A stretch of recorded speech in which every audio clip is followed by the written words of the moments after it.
ಹರೇ ಶ್ರೀನಿವಾಸ. ಎಲ್ರಿಗೂ ನಮಸ್ಕಾರ ಸ್ನೇಹಿತರೆ.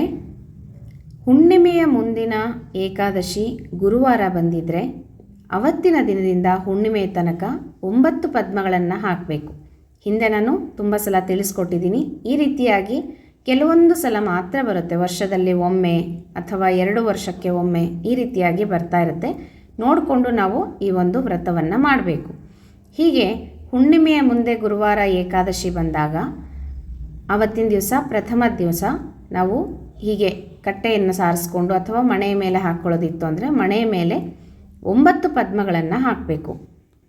ಕೇಶವ, ನಾರಾಯಣ, ಮಾಧವ, ಗೋವಿಂದ, ವಿಷ್ಣು, ಮಧುಸೂದನ, ತ್ರಿವಿಕ್ರಮ, ವಾಮನ, ವಾಸುದೇವ ಅಂತ ಹೇಳಿಬಿಟ್ಟು ಭಗವಂತನ ನಾಮಸ್ಮರಣೆಗಳನ್ನು ಮಾಡ್ತಾ 9 ಪದ್ಮಗಳನ್ನು ಹಾಕಬೇಕು.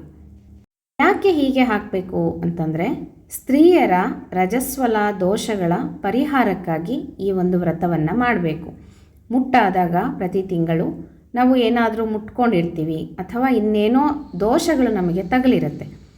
ಹಾಗೆ ತಗಲಿದಂತಹ ದೋಷಗಳ ಪರಿಹಾರಕ್ಕಾಗಿ ಈ ಒಂದು ವ್ರತವನ್ನು ಮಾಡಬೇಕು. ಪ್ರತಿಯೊಬ್ಬ ಸ್ತ್ರೀಯರು ಸಹ ಈ ವ್ರತವನ್ನು ಮಾಡಬೇಕಾಗತ್ತೆ.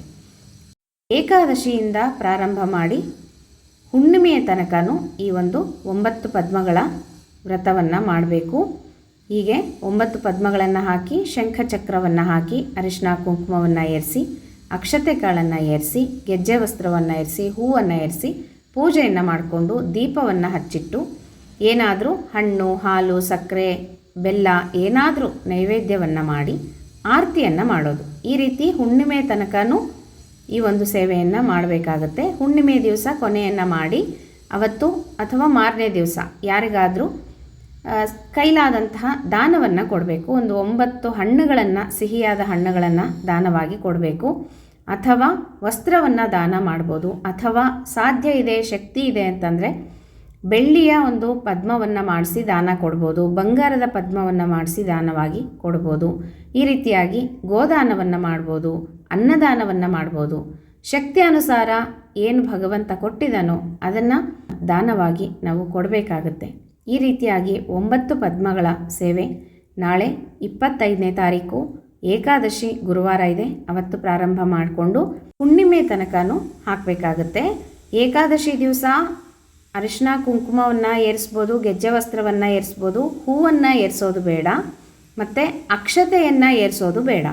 ಮಾರನೇ ದಿವಸ ದ್ವಾದಶಿ ದಿವಸ ಏಕಾದಶಿ ಹಾಕಿರೋ ರಂಗೋಲಿ ಹಾಗೇ ಇರಲಿ, ದ್ವಾದಶಿಗೆ ಇನ್ನೂ ಒಂದು ರಂಗೋಲಿಯನ್ನು ಹಾಕಬೇಕು. ಮತ್ತು 9 ಪದ್ಮಗಳನ್ನು ಅದರ ಕೆಳಗಡೆ ಅಥವಾ ಅದರ ಪಕ್ಕದಲ್ಲಿ ಎಲ್ಲಿ ಸ್ಥಳ ಇದೆಯೋ ಅಲ್ಲಿ ಹಾಕಿ ಎರಡಕ್ಕೂ ಏಕಾದಶಿ ಹಾಕಿರುವ ರಂಗೋಲಿ ಮತ್ತು ದ್ವಾದಶಿ ಹಾಕಿರುವ ರಂಗೋಲಿಗೆ ಎರಡಕ್ಕೂ ಅರಿಶಿನ ಕುಂಕುಮ ಅಕ್ಷತೆಯನ್ನು ಏರಿಸಿ ಗೆಜ್ಜೆ ವಸ್ತ್ರಗಳನ್ನು ಏರಿಸಿ ದೀಪವನ್ನು ಹಚ್ಚಿಟ್ಟು ನೈವೇದ್ಯವನ್ನು ಮಾಡಿ ಆರತಿಯನ್ನು ಮಾಡೋದು. ಈ ರೀತಿಯಾಗಿ ಮಾಡ್ಕೊಳ್ರಿ. ಏಕಾದಶಿ ಅಕ್ಷತೆಯನ್ನು ಏರಿಸಬಾರ್ದು ಮತ್ತು ಹೂವನ್ನು ಏರಿಸೋದು ಬೇಡ. ಗೆಜ್ಜೆ ವಸ್ತ್ರವನ್ನು ಏರಿಸ್ಕೋಬೋದು. ದ್ವಾದಶಿ ದಿನ ಎರಡಕ್ಕೂ ಮತ್ತೆ ಪೂಜೆ ಮಾಡಿಕೊಂಡು 2 ರಂಗೋಲಿಗೂ ಹೀಗೆ ಮಾಡ್ಕೊಳ್ರಿ. ಮಾರನೇ ದಿವಸ 2 ರಂಗೋಲಿ ತೆಗೆದು ಮತ್ತೆ 1 ರಂಗೋಲಿಯನ್ನು ಹಾಕೋಬೋದು. ಹೀಗೆ ಹುಣ್ಣಿಮೆ ತನಕನೂ ಈ ಒಂದು ಸೇವೆಯನ್ನು ಮಾಡಬೇಕು. ಇದಕ್ಕೆ ಒಂದು ಮಂತ್ರ ಇದೆ ಕಥೆಯ ರೀತಿಯಲ್ಲಿ, ಅದನ್ನು ನಿಮಗೆ ಹೇಳ್ತೀನಂತೆ ಡಿಸ್ಕ್ರಿಪ್ಷನ್ ಬಾಕ್ಸಲ್ಲಿ ಬರೆದು ಹಾಕಿರ್ತೀನಿ, ನೋಡ್ಕೊಳ್ರಿ.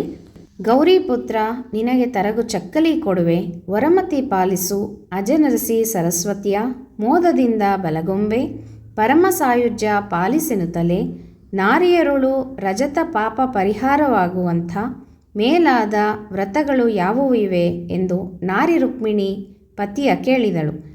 ಪ್ರಾಯಶ್ಚಿತ್ತ ಉಂಟೆ, ಇದರ ಪ್ರಾಚೀನ ಕರ್ಮವೇನೆಂದು ಕೇಳಿದಳು. ಆಡಿದ ನುಡಿಯನ್ನು ಕೇಳಿ ಮುಗುಳು ನಗೆಯ ತಾಳಿ ತನ್ನ ಮನದೊಳಗೆ ಯೋಚಿಸಿ ತನ್ನ ಸತಿಗೆ ಹೀಗೆ ಹೇಳಿದನು. ಹುಣ್ಣಿಮೆಯ ಮುಂದೆ ಗುರುವಾರ ಕೂಡಿದ ಏಕಾದಶಿಯ ದಿವಸ ನಾರಿಯರು ಭಾಗೀರಥಿಯಲ್ಲಿ ಮಿಂದು ಮಡಿಯನುಟ್ಟು ದೇವರ ಕೋಣೆಯನ್ನು ಗೋಮಯದಿಂದ ಸಾರಿಸಿ ಕಾರಣಿ ತೆಗೆದು ಮೇಲೆ ಶ್ರೀಕಾರವನ್ನು ಹಾಕಿ 9 ಪದ್ಮ ಹಾಕಿ ಪತ್ಯಂತರ್ಗತ ಭಾರತೀರಮಣ ಅಂತರ್ಗತ ಲಕ್ಷ್ಮೀನಾರಾಯಣನಿಗೆ ಅರ್ಪಿತ ಮಾಡಬೇಕು. ಅಲ್ಪ ಸ್ವಲ್ಪದಲ್ಲಿ ಹರಿಕೊಟ್ಟಂತಹ ವಸ್ತುಗಳನ್ನು ವಿಪ್ರರನ್ನು ಕರೆದು ಕೊಟ್ಟು ಪಾದಪೂಜೆಯನ್ನು ಮಾಡಿ ಸುವರ್ಣದಲ್ಲಿ ಪದ್ಮವನ್ನು ಮಾಡಿಸಿ ಕೊಡಬೇಕು. ಅನ್ನದಾನ, ವಸ್ತ್ರದಾನ, ಗೋದಾನ ಕೊಡಬೇಕು. ಪಾಪ ತೊಲಗಿ ಮುಕ್ತಿ ಬರುವುದು ಎಂದು ವ್ರತದ ಮಹಿಮೆ ಹೇಳಿದನು. ಕೇಳಿ ಕಾಂತೆ ರುಕ್ಮಿಣಿ ಸಂತೋಷದಿಂದ ಈ ವ್ರತ ಮಾಡಿದಳು.